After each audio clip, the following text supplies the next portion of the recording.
you go. Yeah, I mean, these Jet fans, it's kind of hard not to look at this year as being a positive year. Yeah, listen, they had it as a wash year. Yeah, I think you got to. I think they think they're in these games, and they are. Yeah. Listen, I didn't see the game last week. I was away, but when I got on my Twitter, holy mackerel! I mean, they were just crushing. I didn't see any of the highlights. It's a low the effort point on to the lose to Buffalo and a quarterback who 2 weeks ago was they were bad down for 31. right? Yeah, I mean, they were down 31-7 at the half, or whatever it was.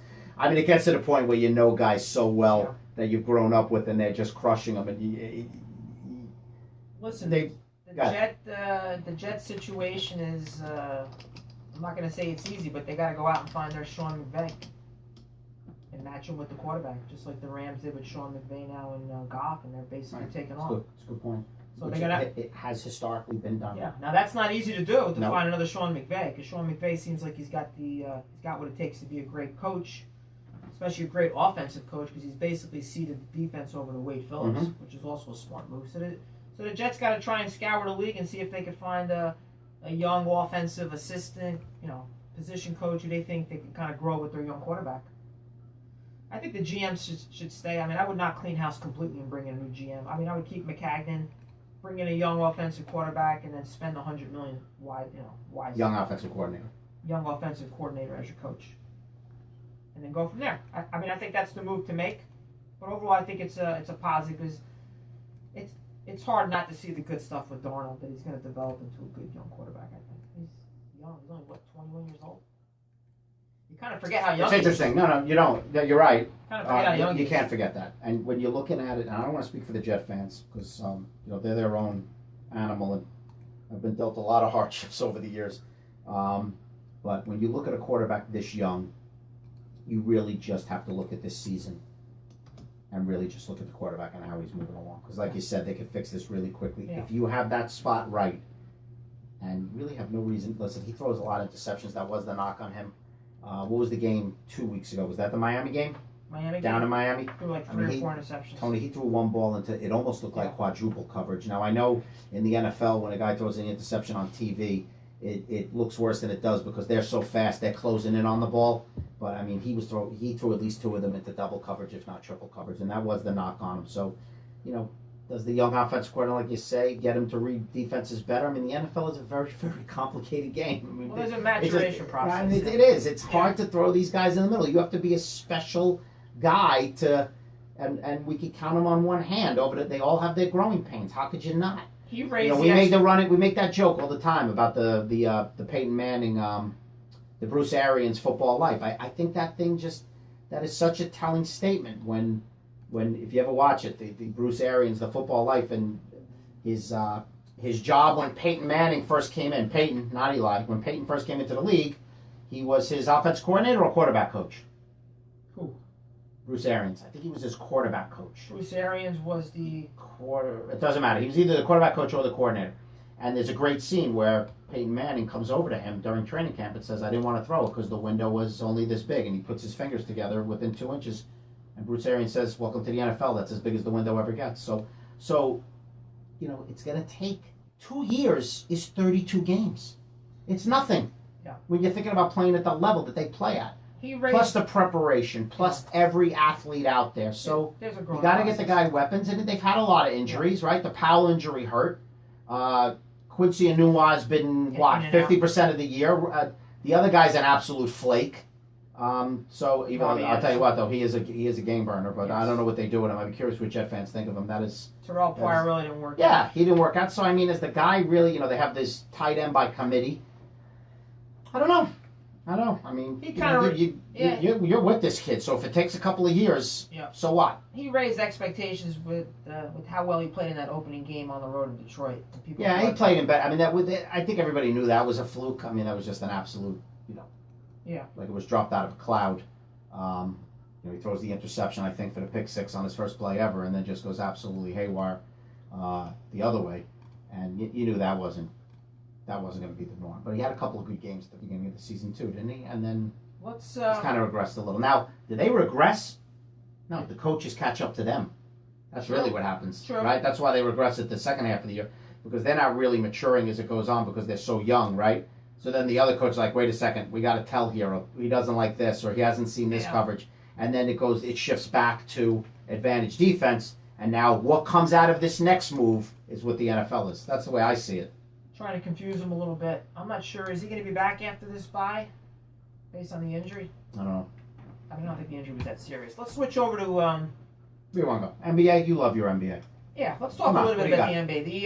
Well, first of all, let's talk about this little. Did anybody see this little thing about this? I wrote it down because I didn't remember the name of it. I looked it up before. Now I lost my note. For the Warriors? Yeah. They're doing they're doing $100. They're doing like a hall pass. $100 pass. They have for the month. Joe, did you see this? We kind of said this would happen. It's absurd. You know, I think it's fantastic. Why don't you like it? You're really going to sit in traffic to go? Well, now that's the point. So you're not going to do. We've said this before. All right, so it's this Warriors. It's not a hall pass. I think it's called the building pass. It's $100 a month, and it puts you in the building. They're building a new stadium, a new arena, which I think is going to be ready. I think next year. It's coming out of the Oakland A's parking lot and going across the river to downtown San Francisco. And they have a 44,000 person waiting list for season tickets. So put that in the context too. I did not know that. Yes. That's what happens when you go 70-12 4 years in a row. Yeah. So basically, it's going to be $100 monthly pass. Correct. And you're in the building. Which allows you entrance only to restaurant and bars. Correct. Or what you then spend. Expensive, overpriced restaurants and bars. There's going to be 200 passes that are going to be issued per month. Only 200 passes per month. Right, but there's a fire code, obviously. They still have a capacity. And you could buy 4 per person. So what's the point of this? It gets you in the arena, but you can't actually watch the game live. You have to watch it on a TV at a bar or a restaurant. Maybe some people want to just be in the action. I thought it was going to be some kind of connection to like betting and stuff like that, where you can that's probably where they're going with it, maybe I think that's where it's going to end up, maybe. But why do you want to bet there? Yeah. If you're a gambler, that doesn't move the needle. If you're a hardcore gambler, that doesn't move the needle. If I'm not mistaken, the new arena is going to be in downtown San Francisco, right? So it's a desirable location. As opposed to. I mean, if MetLife tried to do this, it would be laughable. That anyone would sit in that traffic, staring at that Xanadu to just hang out in the bar. But I gotta think this. Right? I mean, it would actually be laughable. The Mets would be laughable. Baseball, no one's doing that. You could go to the game for $7, right? I don't know where this place. SeatGeek gets you in the stadium, then you could go to the bar anyway.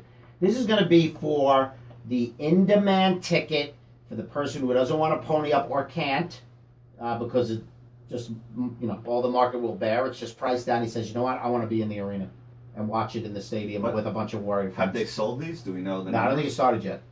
I don't know if they're waiting for the new arena, which I think is going to come online next year, or maybe they're going to start doing it this year.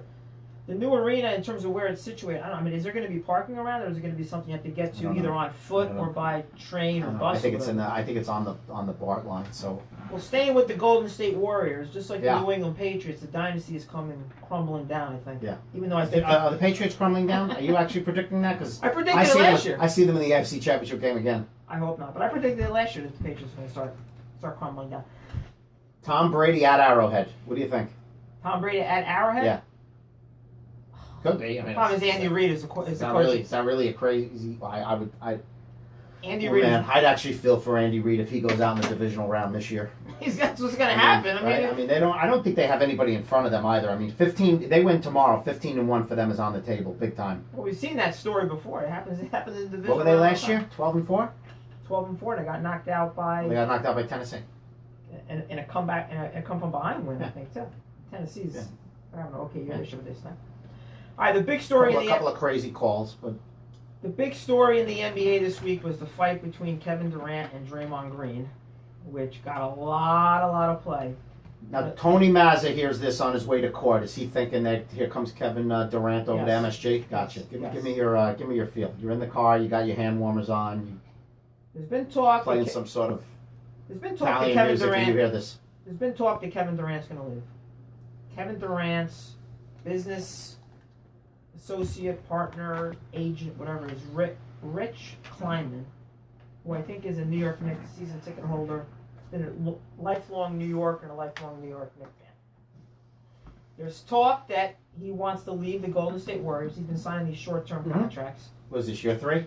This is year 3 of the contract. And was he there when they lost? No, he wasn't there when they lost. No. Okay, so he's only been there back-to-back. Yeah. So if they win this year, it'll be their 3 years. They win 3 championships, which would be unprecedented for a player to leave that situation, right? And to join it. Join and leave. Join and leave. I mean, they be there 3 years and win 3 championships and then leave. Yeah, I mean, LeBron was 2-4, right? Yeah. Durant's kind of a, lack of a better term, kind of a sensitive dude. Don't forget, it got exposed last year that he had some Twitter burner accounts. He was commenting. Forgot about that. He was commenting. Really? Yeah, he was commenting. At the end of the year, that's right. He was commenting to some of his critics, whether they were NBA journalists or beat reporters, with this burner account that he had to admit to that it was his burner account. So it seems a little on the sensitive side.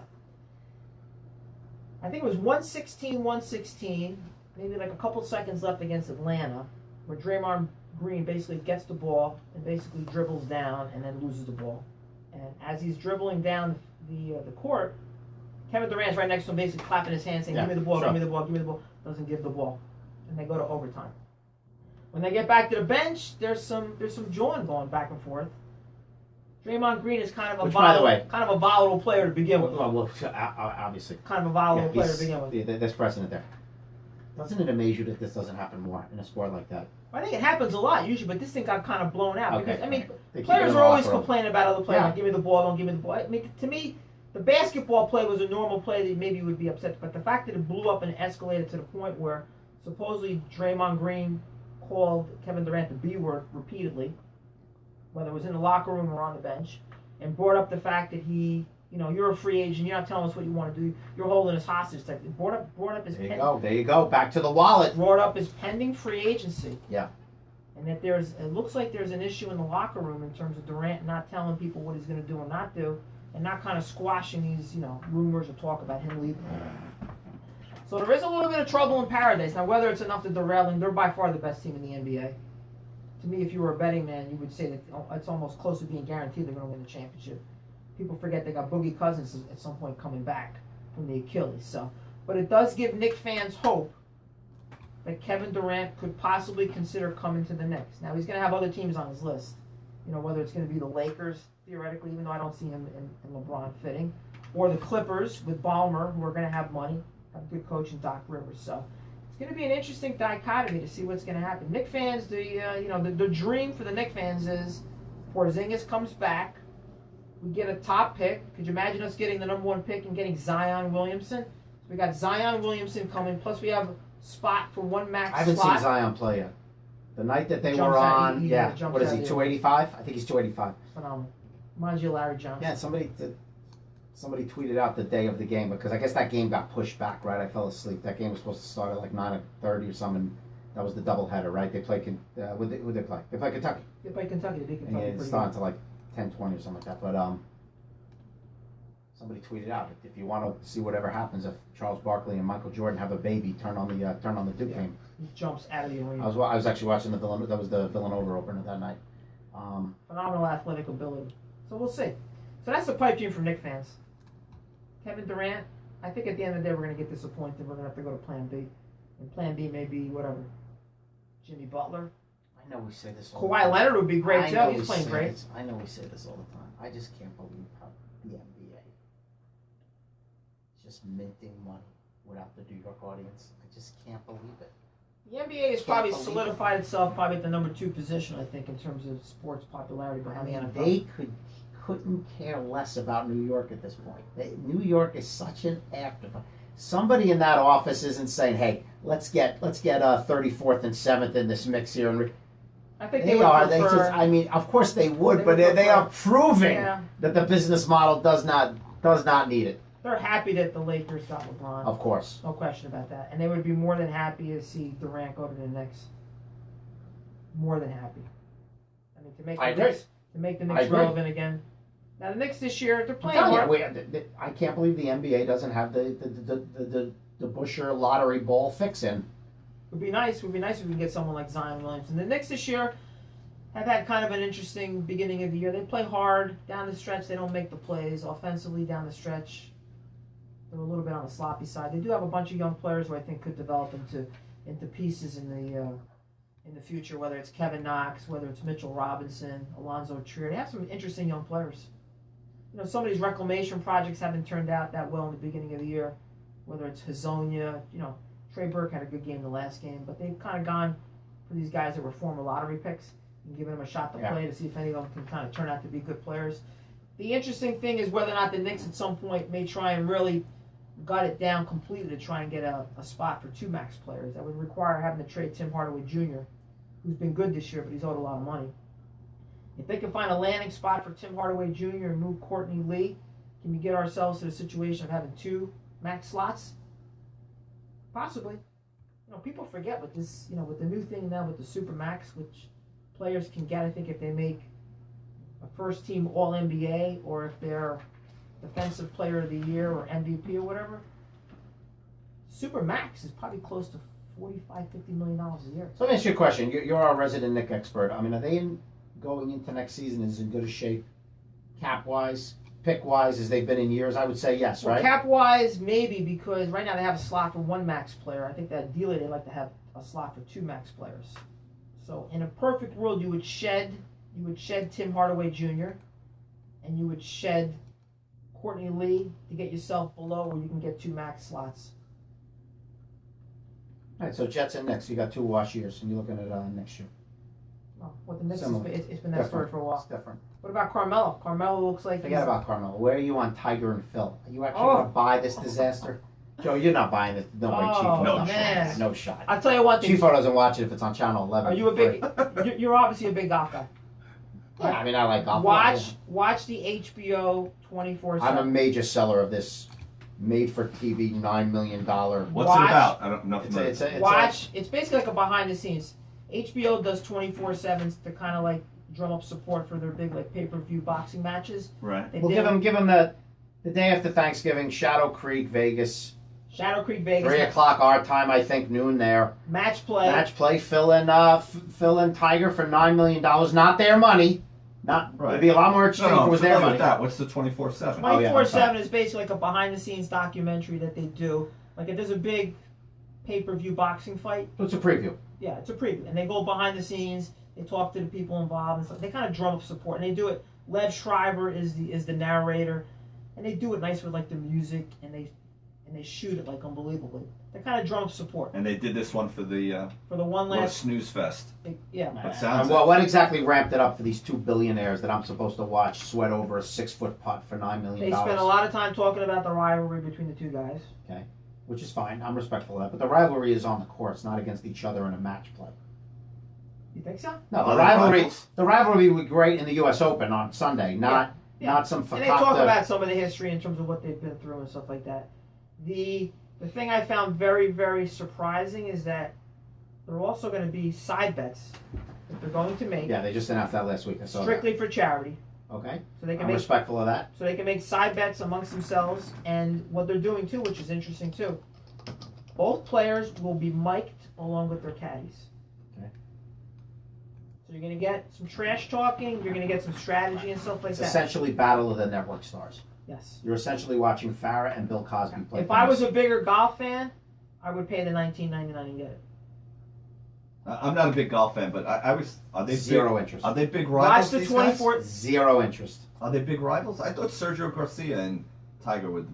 No, I'm off. They've had some moments where they went head to head, but not a lot. Not a lot. You're 100% right. They've been big rivals because when Tiger was dominating, Phil couldn't crack into the majors. They were clearly the 2 most marketed guys at the time. Everybody loves Phil. I think everybody loves Tiger also. 2 different reasons, right? Phil is more of a mix it up with the gallery type guy. He's got he's got all this is before Tiger went off the reservation, obviously, right?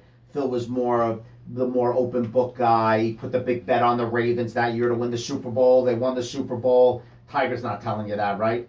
Tiger kind of like went, the closest we ever got to see him really, Tiger, was when he showed up at the college championship game with the yellow hair. Remember that? Yeah. It was like 05, 06, like right after his father passed away. But Tiger was more of a closed book, kind of like the robotic father drilled him, the Todd Marinovich type. But you're right. They were. I can't remember them ever lining up on a Sunday against each other for a major. I mean, there was a couple. I don't really remember. There was a couple. Maybe Wingfoot that year, but he didn't win that. I mean, I don't really remember them. They were never in the final pairing. I'm going to say. My only point is that if you're a big golf fan and you watch that 24/7, there's a little bit of you that's going to say maybe I should buy this. And I want you to watch it. If you get a chance, watch it. Watch the 24/7. I don't like these. To me, it's the home. Tony, I'll watch it for you. No, you're not. You're not. Joe, you watch it and tell me at the end of the day, you're not like, maybe I'll watch this. What's this pay-per-view up against on that Friday? Is there college football? There must be. Oh, absolutely. So 3 o'clock in the afternoon, the Friday after Thanksgiving. Yeah. So I don't see this doing well. No? I think it's going to do big numbers. You're not going to get the passive guy to get in on it. It's got to be a big golfer. So to me, I think it's going to do big numbers. There are going to be no spectators on the course, though. which is a little odd, I think, but no spectators on the course. Why is that? Because they might pay for it, I guess. Supposedly this club is like an exclusive club. It's almost impossible to get to play this. Is this Steve Wynn's private club? Yeah. So it's almost impossible. So maybe it's not built for spectators, obviously. I'm not into it. Watch the 24/7. I'll watch it. I can't tell you how many dumb fights I bought because I got sucked in from watching the 24/7, including the Mayweather-McGregor, which cost me $99.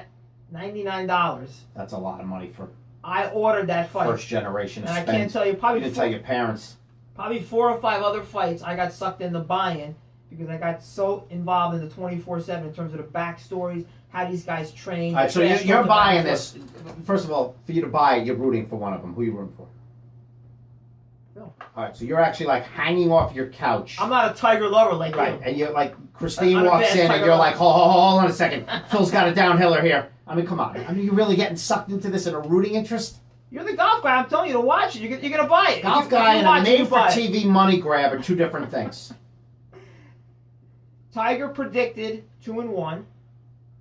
And I think Phil predicted also 2-1 because they were talking about the 18th hole and they're like, listen, this is a great hole. Could you imagine if this hole actually means something? He's like, but it ain't going to mean anything because I'm going to be up 2-1. A little trash talking. I think it could make for compelling TV. It could be a dud, but at $19.99, it's not a big expenditure. Yeah, they know especially that. That's for why they a priced it. That's why they priced it. Most men post Thanksgiving, you're not going to Walmart to line up at 6 o'clock in the morning to get a TV, right? Fair. No, it's basically you're full. Friday you're staying home, you're watching TV. Maybe you got family out of town, right? Yeah, the tryptophans is still kicking in. How many times can you watch the Maniscalco special? You got to put something else on, otherwise people are going to be like, enough. Is this book coming out? Yeah. We need to review that book. When's this book? You read it? It's phenomenal. I thought it didn't come out. Oh, it's phenomenal. I have a signed copy. What are you kidding me? No, you don't. Radio City. I swear to God, he gave it out. Stay Hungry, right? It's a fantastic book. All right, I'll have to read it. We'll review it. Fantastic book. Yeah, hard pass on it. Really good. We've been trying to get him on the show, but we're getting no traction with the guy, right? He's not coming. He's metagon. What on Dan Patrick? We have more comments on our Facebook than Dan Patrick. I don't think Maniscalco is a sports guy. I bet you if you he's not. Who's the quarterback of blah blah? He's from Chicago, right? Yeah, he doesn't. I bet you if he asked me the quarterback of the Chicago Bears, he'll be able to say it. Yeah. Yeah, no, but he doesn't claim to be, so we'll give him that pass. He's busy counting money. Yeah. You better strike while the iron's hot. I think he's doing that good job. I think he's doing a good job. I think so too. He's taking down the Garden. The Knicks wish they would get the ticket action that he's going to get in the Garden in January. What's it up to 20? 20 straight shows he's doing at the Garden now? No, he's only doing 4. He's only doing 4. 4 is enough. 4 is enough? Yeah. I see Jerry Seinfeld is starting up again his residency at the Beacon Theater. He's doing one a month. A must-see once in your life. Yeah, we see him together? Yeah, we saw him in North. I saw him in Vegas. Look at Chief. I'll do it. He's always got to be a half and half. Meds? Yeah, he wasn't that good. I didn't think so. Quick little review. I would love Jerry to tailor something to him. All right, you guys want a movie? What's the deal with truffles? You want some movie and TV stuff? Yeah, what do you got? We're up against it here. Saw A Star Is Born with my wife, Christine. Now, we sent the third kid with another parent. We didn't even look at the review. I mean, what did she watch? Well, not that they can't Google anything in this day and age, but I looked at my wife and said, do we even check on this movie? Nudity? What do you got? Nudity? It's rated R, a little bit of nudity. Mostly, it's some like drug use. All right, nothing she hasn't seen on Instagram. Highly recommended. If you got nothing to do today, take your wife to go see it. We're going to the Summit Rahway game. The hell with that. No, come on. No way. You're going to score some nice points if you take your wife to go see A Star Is Born. What about Bohemian Rhapsody? Have you seen that? The reviews haven't been good. I'm not sure I need to go see that in the theater. Really? Okay. If it's between that and A Star Is Born, go see A Star Is Born, and then let me know whether or not you do or do not shed any tears. Because I did almost. Did you cry? I did almost lose. What else did you go?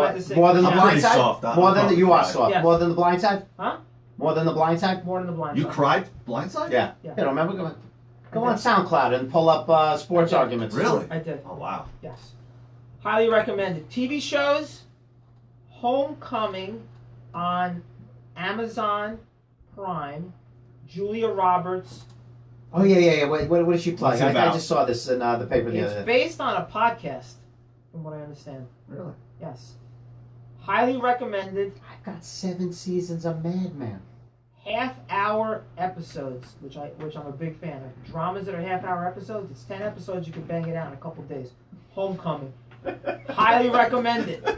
We started another show on Netflix called Bodyguard, which is a BBC English show. We watched episode 1. Looks like it's going to be very good. Who's breaking the leaves at your house? Just wondering. Does this stuff get What do you done? think? It's a donkey over here, me. My father came over and actually helped me too. God bless But him. now with the snow, we gotta wait the snow to melt to finish it off, right? It's a mess. Yeah. The snow really screwed things up big time. It really was a big time screw up with the. So those are my two. Those are my 3 picks. Homecoming? You're not coming to the high school game? I'm not gonna sit in the cold. State championship. State Joe, you championship. going? State Sense of championship. community. Joe, you going? Stop with the state No, championship. state championship. Why not? How many state champions 6. are there? That's not a lot for football in a state as big as you I can't. thought there was more than No, that. 6. And the reason is No, but they How many consolidated games could you- champions. This Yes. is a section championship. that's correct. And then they go to MetLife next week. If Joe, they you're win. not going? I'll go there. No, he's going. Yeah? We're going. Yeah. We're going. Family's going. Everybody. Be a big Yeah. crowd. This is big. I like the Okay. marching band, by the way. Well, look, March let's, I love the Summit? band now. let's be honest. It's my son. My son doesn't. They're not right. I haven't seen Summit in any of these competitions. My son doesn't play, but it is his senior year, so we know tons of kids. I mean, why not? Tony's throwing Here we go. shade at the Terrible. Summit It's terrible. band. Look, now he's going after the Summit band. They're not right. You want to predict when Bobby leaves this game? No traffic. I'm good. I can walk to this one. All right, that's it. We're up against 11 o'clock. Mazza. We'll see you next week. The digital delight of jazz and what's more on WFDU HD2. TN. Oh, we never videotaped any of the show. We got Facebook. We can't turn that into video? Of course you can. Yeah. I can download.